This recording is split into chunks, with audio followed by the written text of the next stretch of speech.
Hey everyone, you're back with me for episode 4 in my Idiot Plays Chess series. I've just started another game. We're against the Argentinian on the other side of the board, playing the white pieces, slightly different to last time. I think going to play the Queen's Pawn. I still feel like playing one of these 4 is definitely where I like to be when I'm playing the white pieces. Spoke about it before, but quite like the control it gives in the centre. Following this up, so just going to move another pawn, into the middle, trying to take some advantage where we can. Opponent's queen comes out, so I don't know if I'm right in saying this, but I'm not sure I like moving the queen quite so early. I think you're better off developing bishops and knights. We'll see how this goes. I think from here I'm just going to move this knight up. It increases the sort of pressure on this piece. It stops anything happening over that way. It actually allows this bishop move as well, which I think is what we're going to do. We'll see how the opponent responds to this. They can't now push this pawn. They've kind of blocked themselves in there. Only real choice is to kind of move this queen elsewhere. Looking at it, it's pretty much only safe on the square they've chosen to go to.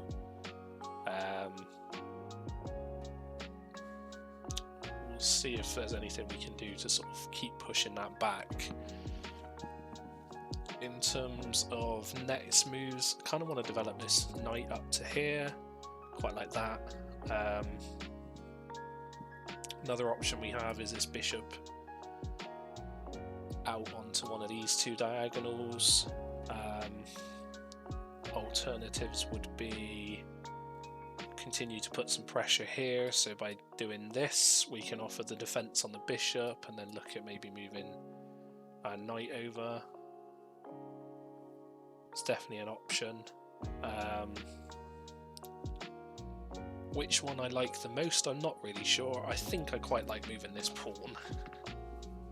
We'll see how they choose to respond. I think the reason I like this sets up this move quite nicely. And it definitely feels like we've got them sort of pinned back into a spot they don't want to be in. Now this move in here now probably forces them to take with their knight, which isn't brilliant for me. Other option I have is move this back, which opens the queen onto this, which I do kind of like. Both of these moves are fairly poor.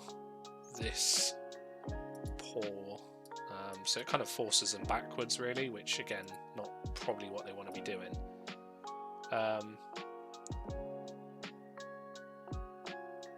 think following that logic, I'm not sure where I like it more, whether just going back to here and putting the pressure on kind of feels like they have to trade. I genuinely am not sure what the best move is here, so going to go back and we'll have a look at that one at the end of the game. This move's number 6. We'll see what the computer likes there. Definitely can imagine there is other options I have that I probably just haven't considered. We'll see what it says at the end of the game and see how our opponent responds.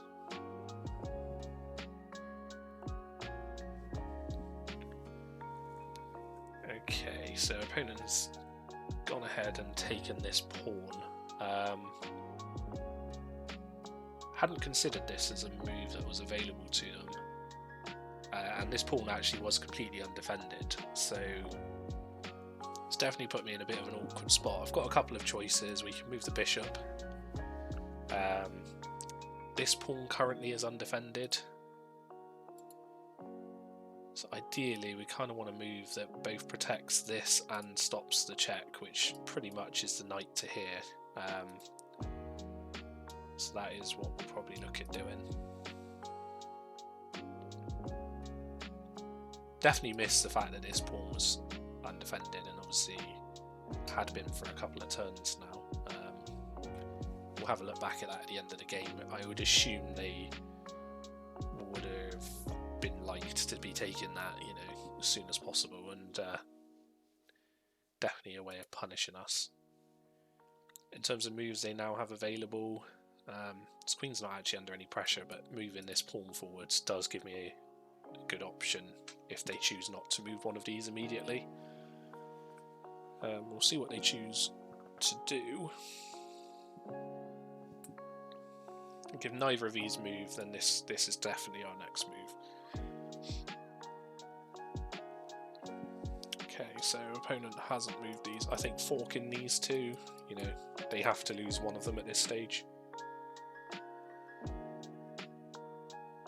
See what they choose to do.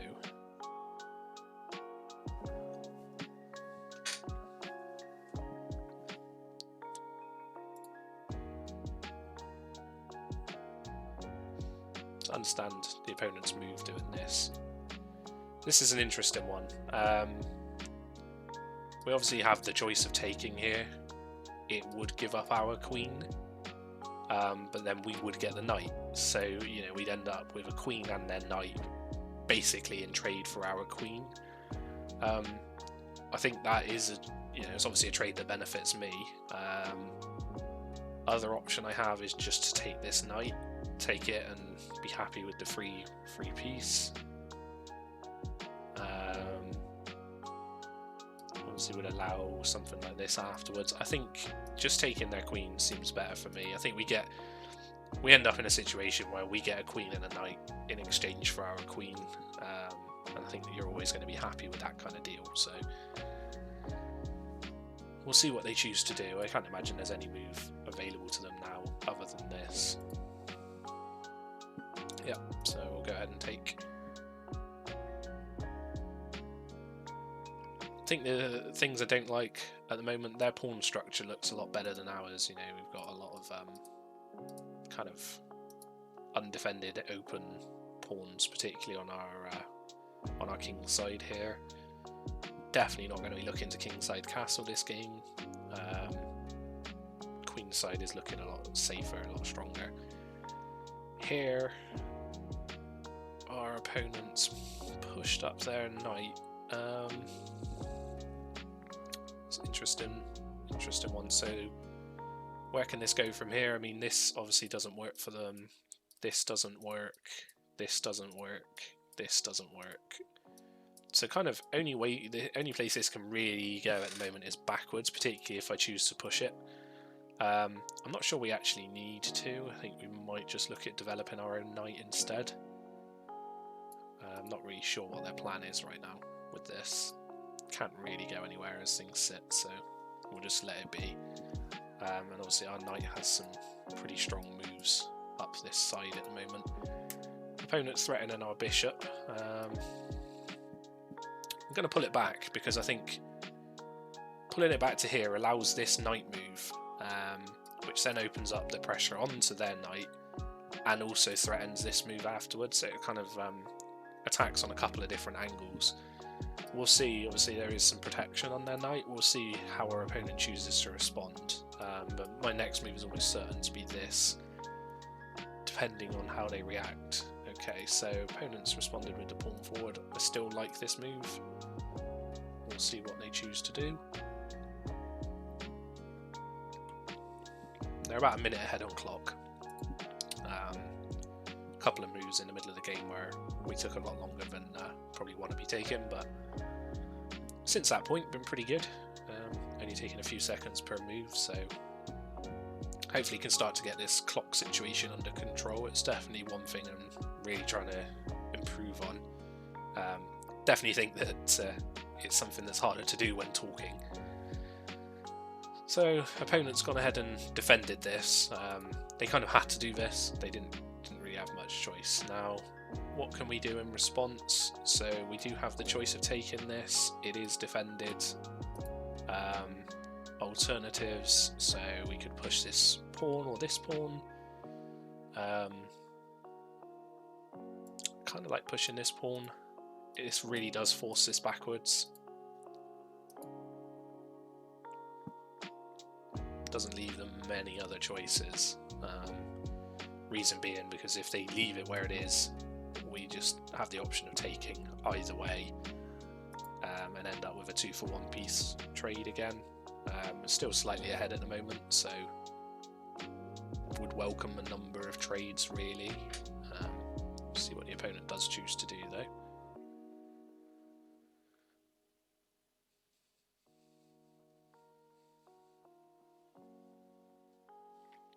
I think so far with this series, I'm pretty happy with how the games have gone. I think broadly speaking, we've managed to pick up wins. We've managed to play quite well, other than on occasional games. Opponent has moved their knight back. Now I think this was an interesting move. If I push this, kind of play it out, we'll see what happens. They would probably take. I would take and still have this threat. I think I quite like this. My immediate reaction is that this seems reasonable. I think the way, like I say, it plays out is quite strong for us. We end up with the pawn trade, but also with some pressure still in play.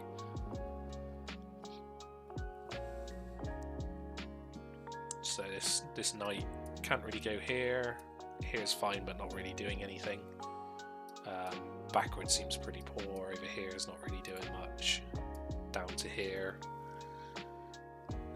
Again, we've talked about how that's quite a poor spot. So opponent moves the knight over to here. I think this is reasonable. Let's see. A couple of choices. So we can look to move this bishop in and put some pressure and invite the trade if our opponent wants to. Possibly look to put it here, keep the pressure on this knight, see if we can do something about the pawn. Alternatives, look to develop this, which in turn frees up this. I think it's probably a good spot to be in. Where do I like it more? I think over here, just because their queens. This side of the board definitely looks fairly open. There might be a route in for this knight. I'm not sure whether this is the best move here. Reasons I like it, it puts more protection over here. It frees up this bishop to actually be able to move. Gets the knight actually involved in the game, you know, putting some pressure, defending, you know, covering squares, which back here it wasn't really doing. We'll see where this goes from here. Okay, so opponent has moved forward this pawn. Now this, to me, invites this move, which obviously forks the king and the bishop. I quite like this play. That's what we're going to go ahead and do.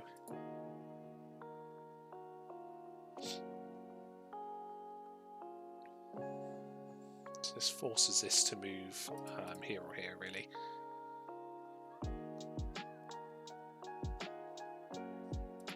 And then, okay, we'll go ahead and take.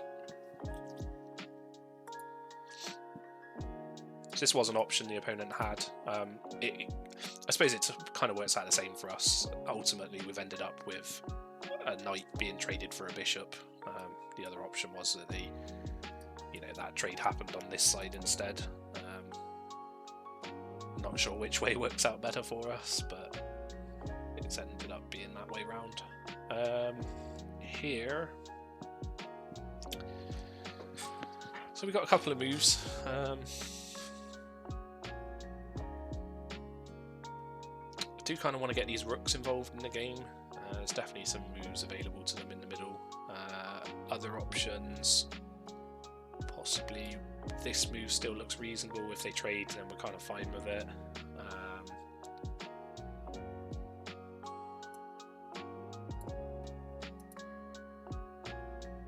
Possibly look to be getting this bishop out into the middle of the board slightly more. I think I like this move the most, just at a glance.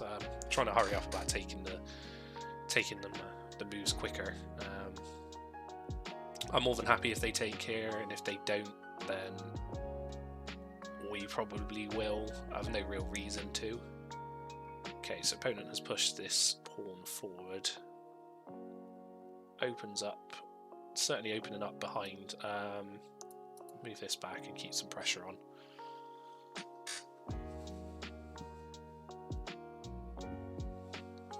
See how they choose to respond.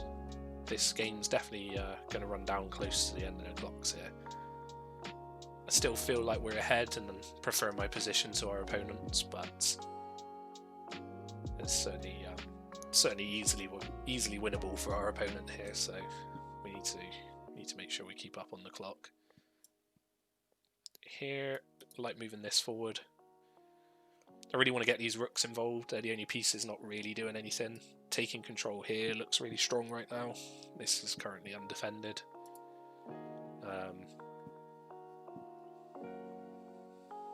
We still have some moves in behind with the knight on this side.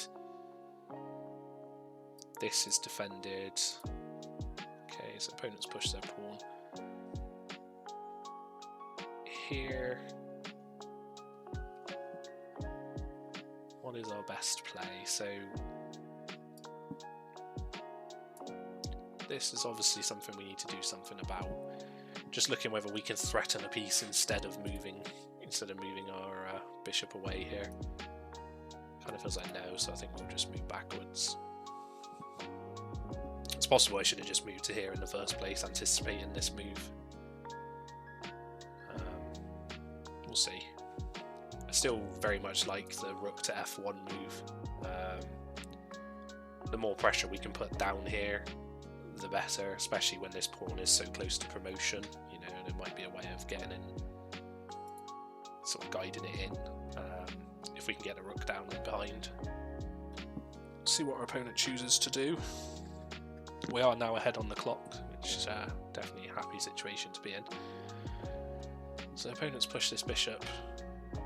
Not sure what they're looking for there. I think we're just going to move that rook as planned. Throw the ball back to them. Don't want to take too long about decisions here if we don't need to. I'm expecting this move. Yep, that's exactly what's happened. So now we can start to move in with the knight. Obviously looking to move here, putting a fork on both of these pieces. We'll see what our opponent chooses to do.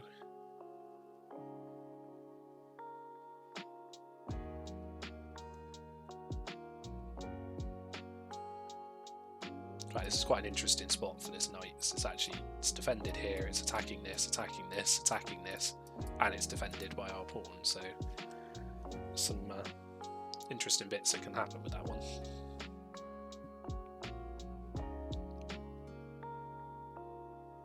I think the other thing we have going on here, this knight's currently undefended, so we'll see what they choose to do. Our two moves are looking like one of these two. Both look very strong for the situation I'm in. So opponents move forwards. They can currently capture this. I think we're fine with that. This defends the knight. If they take this, it's not a brilliant situation, but feels better for me than it does certainly in their position, I would think.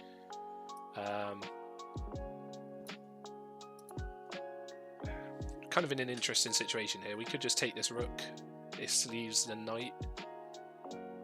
I think we will do this. They basically get their choice of either taking the bishop or taking the knight. The other one will be able to be moved away. We'll see what the opponent chooses. And they've run out of time. Again, another win. Definitely felt like I made a few more mistakes and it felt like a more difficult game, and I suppose they should be getting more difficult as I move up the rankings. So you're back with me just looking at the analysis. Immediate reaction, so 67.5% accuracy. It's not terrible, it's a little lower than the last couple of games I've played. Against our opponents, 46%. I'm not sure what a good what a good percentage to be looking at this my kind of ranking is. Might have a look, see if I can find anything online about what the expectations of a sort of 600 elo kind of player are, just to see if I can sort of see whether I'm in the right ballpark or not. Anyway, let's have a look at the key moments. So last book move is move 2. I'm not going to touch too much on that. Okay, so here, computer did not like this move at all. Went from us being in quite a nice position to giving away not a significant lead, but you know, a big enough one that we want to pay attention to it. So what choices did we have here? Here felt poor to me because we just end up with a kind of elaborate trade. What else could we have done here? Not really anything we could have done to put pressure here. It's possible we could have just moved this way instead. Let's have a look what the AI likes. So the AI likes moving up this this knight. I think this is where we ended up going afterwards, and this is a big swing. I suppose the reason being is this piece currently isn't threatened, so why move it backwards? It's currently developed. It's not under threat. It's probably just a good idea to leave it out and look at developing another piece. I think this is probably a similar situation to an earlier episode where kind of tunnel visioning on one idea. I think my idea here was move this. We get the attack with the queen. You know, we were trying to pin their queen in, but you know, the best move ends up being let's just go and develop another piece. Kind of understand that one. I think that's something we need to look to take forward. So here, having put ourselves behind, kind of had to look to capitalise on what we had available, and this is looking like what it says is the only good move. So pretty happy. I mean, we looked at some other options in this situation. You know, we considered putting the queen in, we considered putting the bishop in. I think puzzled this one out in the game and was pretty happy that this move was the only one that kind of defended this pawn but also stopped the check. I'm guessing that's the reason this is liked as the best move here. So definitely glad we found that one. So here, I spoke about this in the game, that I don't think our opponent should have allowed this to happen. They had the opportunity to move one of these two pieces backwards and stop me from getting this fork. They chose not to do that, which kind of put us in a situation where this was allowed. We'll see how it pans out. Definitely felt better for me, and the AI liked it. So here, this is an interesting one to look in. So this is actually classed as a blunder. So it gave, you know, a significant point swing. We are still in the lead. Let's have a look at the reasoning behind this. So the opponent played their pawn forward here. We had a couple of choices. Let's play them out. So it feels to me like immediately we have to move this. Obviously, it's under attack. If we don't move it, I guess what happens? They take, we end up taking their bishop up in the trade. It definitely just doesn't feel right. In terms of the moves available, we can go here, we can go here. Obviously, we know what we did wasn't liked. Okay, so looking at this, seems to be a big difference between this move and the move into this square. This move here, so there is a huge kind of almost 4-point swing in that. It's not immediately obvious to me why. I'm assuming it's just simply that this has better coverage than this right now, because a lot of this diagonal is taken by pieces. So this here is doing a lot more sort of defensive work, is stopping things coming forwards. I can see the logic behind it, but it's not immediately obvious to me the reason behind why this move is so much better. We'll carry on looking at the rest of the game. So again, this is classed as another mistake. The reason I did this, I wanted to free up our rook. Wanted to kind of give this bishop some more control. I think we spoke about this in the game though, that putting it here was probably just the better option. Let's see. So the AI does like the trade. So It's interesting. I suppose at the stage we're in, losing out on a piece here is fine. I mentioned it earlier that taking trades while you're ahead is probably where you want to be. So I can understand the logic behind this.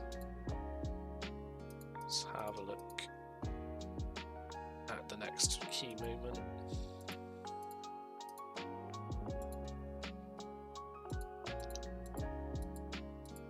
I think the game's just going to play out without anything else until the end. Yeah, so this is where we end up. I think to summarise it, again, pretty happy with this performance. Definitely felt like played it quite well. Some things to take away, I think, predominantly is I don't think there's much to learn from this key moment. I might just be missing something, you know, that I should be picking up on. The difference between moving here and moving here to me felt really small. The difference in terms of analysis is quite big. I suppose just puzzling this out, the thing I should probably take away from this is that I was focused on the attacking move here, whereas actually what maybe is better to move to here just to give the coverage, and more squares covered is just a better option. I think we probably need to take that one away from this game, and much like last time, definitely need to avoid not being tunnel visioned. You know, don't want to get tunnel visioned on a certain move that we end up missing other things. But broadly, pretty happy with where we are. We'll be back again for another game fairly shortly. I've got a few more that I want to play and kind of want to hunt down the 1,000 rating. It feels like it's going quite well so far. We'll see what we can do. If you've enjoyed this video, then again, go down below, give it a comment, tell me something you think I can improve. You know, if you've really liked it, then there will be more. I'm planning to make a few more of them. You know, hit the subscribe button and you'll get them popping up on your video feed. So thanks for joining me, and I'll see you for the next one.